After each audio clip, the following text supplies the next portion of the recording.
మైనా stories. ఓ రోజు సుభ మంచినీళ్ల కోసం బావి దగ్గరకు వెళ్తుంది. అక్కడికి పక్కింటి కాత్యాయిని కూడా బిందె పట్టుకొని వస్తుంది. ఏమేవ్ సుభద్రా, ఏంటి సంగతులు? ఈ మధ్య అస్సలు కనిపించటం లేదు. ఎగ్జామ్స్ జరుగుతున్నాయి అత్తా, చదువుకుంటున్నాను, అందుకే బయటికి రావటం లేదు. అలాగా? నీ ఈడు ఆడపిల్లలందరూ పెళ్లి చేసుకుని అత్తారింటికి వెళ్తుంటే నువ్వింకా పరీక్షలు రాస్తూ కూర్చున్నావేంటే? పెళ్ళెప్పుడు చేసుకుంటావు మరి? ఆ టైం వస్తే అదే అవుతుందిలే అత్తా. అలా కాదే, నువ్వేమనుకోనంటే నీ మంచి కోరి నీకో మాట చెప్తాను, వింటావా? ఏంటో చెప్పత్తా. చెప్పాక మళ్ళీ నాపై కోప్పడకూడదు. సరే, కోప్పడంలే, చెప్పు. అది కాదే, నీ ఈడు ఆడపిల్లలందరికీ పెళ్ళిళ్ళైపోతున్నా నీకు మాత్రం పెళ్లి చూపులు కూడా జరగలేదు. నీకు బాధగా లేదా? బాధెందుకత్తా? ఆ టైం వస్తే ఎవ్వరాపినా నా పెళ్ళి ఆగదులే. నీ బొంద, నువ్విలాగే ఇదే భ్రమలో ఉంటే ఇక జీవితంలో నీకు పెళ్ళైనట్టే. మరింకేం చేయమంటావత్తా? దానికో మార్గముంది. ఏంటది? నీకు పెళ్లి చేయటం మీ అమ్మా నాన్న వల్ల కాదుగాని నువ్వే చేసేసుకో. అంటే? అంటే ఎవడో ఒకణ్ణి ప్రేమించి లేచిపోయి పెళ్లి చేసుకో. అత్తా, నువ్వేం మాట్లాడుతున్నావో అర్థమవుతుందా నీకు? నాకర్థమైందే, అందుకే అలా చెప్పాను. కాని నీకే అర్థం కావటం లేదు, అందుకే ఇలా అరుస్తున్నావు. ఏంటత్తా ఇది? నేను నీ కళ్ళకి మరీ అంత చులకనగా కనిపిస్తున్నానా? కొత్తగా కనిపించటమేంటి? ఊర్లో అందరికీ నీ పైన ఆ చులకన భావనే ఉంది. అది పోవాలంటే నేను చెప్పినట్టు చెయ్యి. నా ప్రాణం పోయినా నేను అలాంటి పని చెయ్యను. నాకు జీవితంలో పెళ్లి కాకపోయినా పర్వాలేదు, కానీ నా కన్న తల్లిదండ్రులకి చెడ్డ పేరు తీసుకురాను. నా స్వార్థం కోసం నా తల్లిదండ్రి పరువు మర్యాదలు మంట కలపమంటావా? అబ్బో, పరువు మర్యాదలు ఇప్పుడు మాత్రం ఏడ్చి చచ్చాయా ఏంటి? ఇంకొక్క మాట మాట్లాడితే మర్యాదగా ఉండదు. పెద్దదానివని కూడా చూడను. పిచ్చి మొహం, నువ్వలా చేస్తే మీ నాన్నకు కూడా మేలేనే. ఆయన గుండెల మీద భారం దిగిపోతుంది, అతని బాధ పోతుంది, సంతోషపడతాడు. అలా ఏం కాదు. అలా చేస్తే మా నాన్నని నేనే అవమానించినట్టవుతుంది. ఊరి వాళ్ళందరూ ఆయన్ని చులకనగా చూస్తారు. ఊర్లో తలెత్తుకుని తిరగలేడు. జీవితాంతం ఆయన ఆ బాధ మోయాలి. ఇంకెప్పుడూ ఇలాంటి పిచ్చి పిచ్చి సలహాలు ఇవ్వకు. అయితే ఇక జీవితాంతం పెళ్ళి పెటాకులు లేకుండా ఇలాగే ఉండు, నాకెందుకు అని మొహం తిప్పుకొని వెళ్ళిపోతుంది. శుభ ఇంటికి వస్తుంది. వాళ్ళ అమ్మ నిర్మల వంటగదిలో వంట చేస్తూ ఉంటుంది. నిర్మల కళ్ళ వెంట కన్నీళ్లు వస్తూ ఉంటాయి. తల్లి ఏడవటం గమనించిన శుభ, ఏంటమ్మా, ఎందుకేడుస్తున్నావు? అబ్బే, ఏడవటం లేదమ్మా, ఉల్లిపాయలు కోశాను కదా, అందుకే కళ్ళ వెంట నీళ్ళొస్తున్నాయి. అవునా? మరి ఉల్లిపాయలు అక్కడ లేవు గదా, ఎందుకమ్మా అబద్ధం చెప్తావు? ఏమైందో చెప్పు. నిర్మల మౌనంగా ఉంటుంది. సుభద్రకి అనుమానం వస్తుంది. ఓ, నాకర్థమైందమ్మా. నాకు బిందె ఎదురు అందుకోవటానికి బావి దగ్గరికొచ్చావు కదా, ఆ కాత్యాయిని అన్న మాటలు విన్నావు, అందుకే ఇలా ఉన్నావు. ఆవిడకంటే మైండ్ పనిచేయక అలా మాట్లాడిందిలే, నువ్వు పట్టించుకోకమ్మా. ఆవిడ చెప్పింది కూడా నిజమే కదా సుభా? ఏంటమ్మా నిజం? ఈ మాట నీ నోటి వెంట రావటానికి నువ్వెంత బాధపడుతున్నావో నాకు తెలుసు. మనకి కూడా మంచి రోజులొస్తాయి.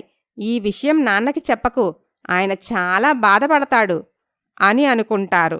అక్కడ అమెరికాలో అజిత్ జెన్నిఫర్తో, జెన్నిఫర్, మా ఇంటి నుంచి ఫోన్ వచ్చింది. మా పేరెంట్స్ నన్ను అర్జెంటుగా ఇండియాకి రమ్మంటున్నారు. నేను వెళ్ళాలి. ఒక్కడివే వెళ్తున్నావా? అవును. మరి నన్నెప్పుడు ఇండియాకి తీసుకెళ్తావు? ఆంటీని అంకుల్ని నాకు పరిచయం చెయ్యవా? చేస్తాను డార్లింగ్, కొన్నాళ్ళు వెయిట్ చేయి. ఎందుకు? యాక్చువల్లీ నేను నీ దగ్గర ఒక నిజం దాచాను. ఏమిటి అజిత్ అది? నా పేరెంట్స్కి మనిద్దరం పెళ్లి చేసుకున్న విషయం తెలీదు. వాళ్ళు ఈ పెళ్లి యాక్సెప్ట్ చేయరు. ఈ విషయం తెలిస్తే ఈ పెళ్లి క్యాన్సిల్ అంటావని నీకు చెప్పలేదు. యూ చీటర్, నాకు అబద్ధం చెప్పావు. నేను చీట్ చేయలేదు డార్లింగ్, నీ మీద ప్రేమతోనే అలా చేశాను. నువ్వు లేకుండా నేను బ్రతకలేను. ఆ టైంలో ఇదంతా చెప్పి నిన్ను కన్విన్స్ చేయలేను, అందుకే ఇలా చేశాను. ఐ హేట్ యూ, నేనేమీ వినదలుచుకోలేదు అని కోపంగా ఆఫీస్కి వెళ్ళిపోతుంది జెన్నిఫర్. అజిత్కి ఏం చేయాలో అర్థం కాక జెన్నిఫర్ ఫ్రెండ్ లారా దగ్గరికి వెళ్తాడు. లారా ఒక సైకియాట్రిస్ట్. జరిగిన విషయం మొత్తం లారాకి చెప్తాడు. ప్లీజ్ హెల్ప్ మీ లారా. నువ్వు తన బెస్ట్ ఫ్రెండ్ కాబట్టి నువ్వు చెప్తే జెన్నిఫర్ తప్పకుండా వింటుంది. No Ajith, that is not correct. మీ రిలేషన్షిప్లో థర్డ్ పర్సన్ ఇన్వాల్వ్మెంట్ కరెక్ట్ కాదు. నువ్వే ఆమెని కన్విన్స్ చేయాలి. Your pure love, caring and concern towards her will definitely works. Try it okay, I will try లారా. థ్యాంక్స్ ఫర్ యువర్ అడ్వైజ్ అని అజిత్ జెన్నిఫర్ని కలవటానికి ఆమె ఆఫీస్కి వెళ్తాడు. Please try to understand me darling అని ఆమెని ఎంతో బ్రతిమిలాడతాడు. కొద్దిసేపటికి జెన్నిఫర్ కూల్ అవుతుంది. Okay, I understood. మరి ఇప్పుడు మీ పేరెంట్స్ని ఎలా కన్విన్స్ చేస్తావు? మన పెళ్ళి అయిపోయింది కాబట్టి ఇక వాళ్ళు ఏమీ చేయలేరు. నిదానంగా కోపం తగ్గిపోతుంది, సర్దుకుపోతారు. యాక్చువల్లీ ఆ పని మీదే నేను ఇండియా వెళ్తున్నాను. తిరిగి వచ్చేటప్పుడు వాళ్ళని కూడా తీసుకువస్తాను.